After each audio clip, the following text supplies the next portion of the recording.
Nyash Festival egenda okubeerawo Saturday eno yennyini wano wennyini mu kifo wetuli Forest Park Rweza Forest Resort Rweza Saturday eno Nyash Festival tugenda soka tweyanjule so that mumanye baani ababali mu maaso then tulyoke twogere ku bulungi ku kivulu kyaffe tandikira awo yangu amannya go gwani okola ki wano amanya MC mulekwa era nga one of the host MCs abagenda okuba ku Nyash Festival olunaku olw'omukaaga. Addako amanya Rich 256 nga ndi TikToker era nga ndi influencer. Amanya Zaira Baby nga ndi TikToker ate nga ndi influencer. Genius official kuva ku BBS final. Bali Isaac fe abakutte mu production Silverback Entertainment. Tudde wano Amanya ni Michael and TikToker influencer. Amanya Porsche 256 an influencer. Wow. Amanya Vera Madubala International worldwide. Ate nga ndi TikToker influencer everything in me. Take us Africa, Ivo Promotions, there's nobody say. Okay. Nze ndi bitinga bisatu bina. Amanya DJ Nimrod number 1 e Uganda. Era nze agenda okukwasaganya kino ekivulu. Ono bamuyita MC Ranks. Be bataddemu ssente mu kino ekivulu alongside number 1 dancehall artist e Uganda Ziza Bafana. Basically Silverback kasoka yogere kozi agenda okola production ya kino ekivulu sound stage mataala be bali in charge. Tubesunze nnyo kyo kyemina okumanya production sound bikimuwe kiri kubulaala ne kati lwetugendayo wansi musobola progress etukoze by Saturday tujaba tuli ku alaali abaana mubaleete ab'amabina abanyashi sound ejja kubaawo bulungi nga bwe tugamba kyalinze naye yennyini weewaawo kale Ivo Promotions. Ivo Promotions naye kasooka ayogereko about Nyash. Okay, olwaleero actually enaku ziweddeyo kyemubadde nga mulinda ndowooza kakati ke kaseera mutegeere kireva yaani bannamawulire bannaffe bonna abali wano njagala mutegeeze eggwanga nti bw'oba obadde oli eyo nga wayita kibanda jangu ku lw'omukaaga nga 19 olabeko kkiriza oba obisigalamu oba nedda.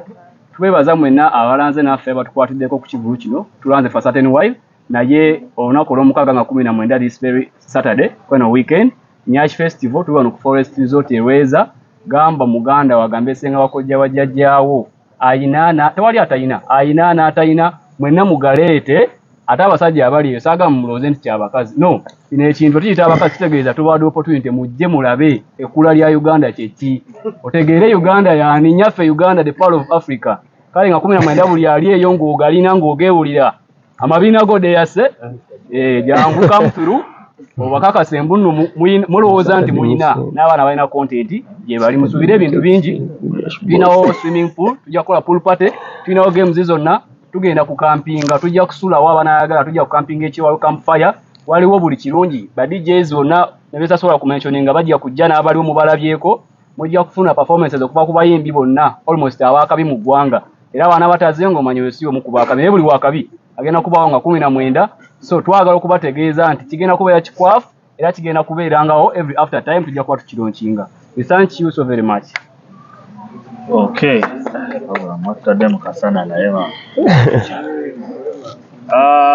MC Ranks be bamu kubatwala ekivulu kino ekya Nyash Festival kasooka tubuulire entegeka eryetya security tuggulawo ssaawa meka emiryango baani abali expected okujja atayina gye oba asigaleyo waka. So MC Ranks Buna ajja babulira n'abaperforming abayimbi ki abali genda okuyimba ku show twambale tutya kozi kintu kikulu nnyo. Yes. Okay, nsanyuse nnyo bbala bannamawulire amanya MC Ranks Venom Bisagwa Nyash Boss wa Nyash Festival. Nyash Boss. nsanyuse nnyo Balaban ate ku Forest Resort wano muli mu kifo kituufu. Olunaku tusigaza ennaku ntono nnyo tukirangidde ebbanga mwe bali tukwatirako mwe bali tubeereramu. Embaga etuuse lunaku lwa mukaaga luno twalumyusiza ensi yonna yalumyusiza tugenda kubeera no ku Forest Resort. Kigenda kubeera blood twaki pakidde bulungi nnyo essanyu lyonna twalimazeeyo buli kye mwetaaga buli kye weetaaga kyonna ogenda kisanga ku Forest Resort kasita kibanga kyakusanyuka. Yambala nga bw'oyagala, yambala decent, yambala bulungi, yambala mu nyambala yonna ekunyumira ekusanyusa ekusikiriza esikiriza n'oyo asigadde eka kubanga kigenda kubeera blood. Tulina abayimbi bangi nnyo line-up twakoze eyabo abaleadinga industry ya Uganda.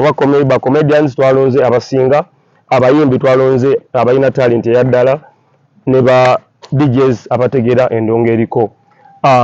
Okubayisamu katono nnyo mu bayimbi Dadi Bafana ye mulabe ku seti waali oyo ye agenda kubatta busi. Ne tukwatagana ne theme ya Nyash twatunuulira abayimbi abasobola okijjayo bulungi. Omukulu Bafana bye bintu byasinga okukola. Si bwe kiri Dadi? Abantu bagambe ffe twa introducinga Nyash mu ggwanga. Kituufu. Bwe tukuba pomini kuba kunyeenya. Kituufu. Kati bwe tuba tuvudde mu nsolo nga tumaze okukola ebiraalo kati tuba tugenda mu kwepiica kuba kino kibira. Bwe tumala okusanyuka konna kubanga buli musajja kyasinga okunyumirwa mu nsi eno olaba ku kabina ka mukazi. Ekyo oba okubira paapa simu oba okubira ani oba gwe weekwesemu oba gwe pulezidenti wali neggwanga era okuzaala gw'olina wasobola kulaba Nyashi nga zikola ki zenyenya. So kati ezo Nyashi tusazeewo tuzipromotike kuba mu Africa wano. Nyashi kikyamakulu nnyo kijjayo kavi zonna ensi zeenoonya. So abantu tebalina kusubwa kino abasajja be bagenda okusinga obungi kubanga ekirabo kyabwe kyekino oba ekyo kyebaagala. Nkimanyi abasajja balekayo amamotoka gonna naye nga balina okulaba akamina. Omukazi nawe oba mubi mu face naye kasitoba n'akamina omusajja tosobola muyitako.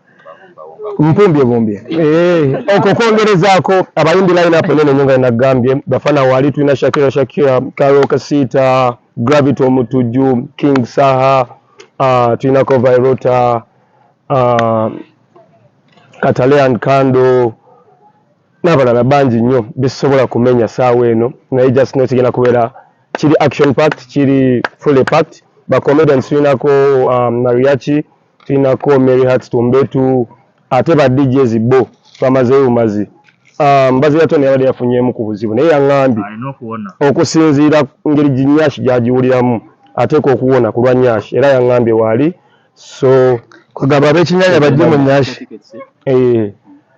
Okuyingira nkikatiriza kituukeko okuyingira $200 ordinary, VIP $500, table ya $500. Tulinamu ne ba VVIP $2,000,000. Mujje tweyagale. Tulinawo pool party tugenda kuwuga ekifo kinene nnyo kirina swimming pool 3. Tulinawo dancing in the forest tuli ku Forest Resort erweza wano ekibira ekyasinze okuba n'eddembe. Mujje tweyagale mujje tukube party. Abatagenda kubeera ku event eri wansi gwasalawo n'olaga buli nsonda ya ekifo kino lwakitaddemu essanyu. Abagenda okubeera mu kuwuga, abagenda okubeera mu mazina, abagenda kunyumirwa muyimbi twazimbye stage eri wansi doomu ya Kabinyo, Silverback Events ababuulidde, lights nnungi, security twaleese abasajja ba Uber we bali kikwasaganya buli kimu. Tulina Uganda Police, tuyina buli mbeera yonna esobola okukuuma ng'oli safe nnyo kola olunaku. Parking nene nnyo tomalaawo ne ba parking guides abakabi ababikolera ddala ababikuguseemu motoka yo nga bw'ogireese bw'ogisanga. Yadini Bafana nakusazeeko Nyash soko jogereko then mbibuuze yo wakiminda pamene bonfire yo bana Uganda mukimanyi tuli wano lwansasage yakusanyuka engeri gye tukulembera amasanyu gye tubeera nga twagala abantu babere happy nererera tuleeseyo ekyakabi oba tujoyininze ekintu kino okusobola okuba nga abantu bafuna essanyu. Lwaki tuli wano ffe abasajja bino ebisinga tunyumira ebintu bya Nyashi era kyobolanga ennyimba zaffe okuba twatandika n'ezipomini abantu muzze muziwagira okusinga ennyimba endala zonna muziwagirya mbikonde naye nga mwe musinga okukola ki okunyumirwa Nyashi. Tuli wano abantu banyumirwemu abakyala ye time yammwe mubeereyo ewammwe mu bisenge nga bbaawo takugambako mbu wakula bulungi.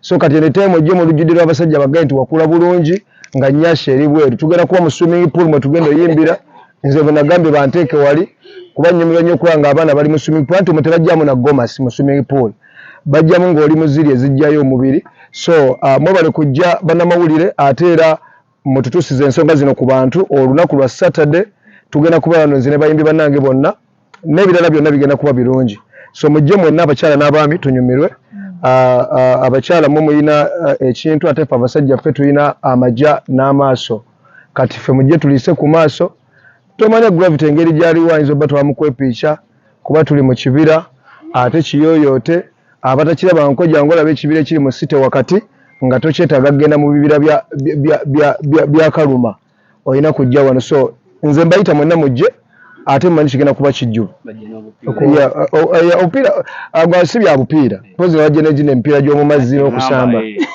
naye nga gavumenti y'obulamu yabannyonnyola engeri gye bali nti tebawummuza balina okuba nga era protection otambula nazo buli bwolaga in case ezo zolina oba nazo kibanga omujaasi oyinza otambula nga tolina mmundu kati olina okuba ne mmundu so mwenna abanyumirwa ensolo mujje muzirabe ate n'abalaalo mujje tuzirunde kuba zo zirirwedde tezigana nkukulundibwa ne Melody yasinga okumanya ebintu ebyo yategeka parties ez'abasingo yateeka parties ez'abanyashi kati yagattiddwako Venom akati ekiri wano busagwa so tubalamusiza Nyande, we love you, big up on yourself everybody. Okwongereza ku nsonga ya Bafana nansonyiwamu okwongereza ku nsonga ya Bafana tetufuddeyo ku saizi ya nyashi tetufuddeyo bakanyenya oba tekanyenya kasongovu kanene katono banange mujje mwenna andi n'atakalina alina okujjala baakalina akalina alina okujjala be abatakalina kuba alina talaba nkuba talina ate n'alina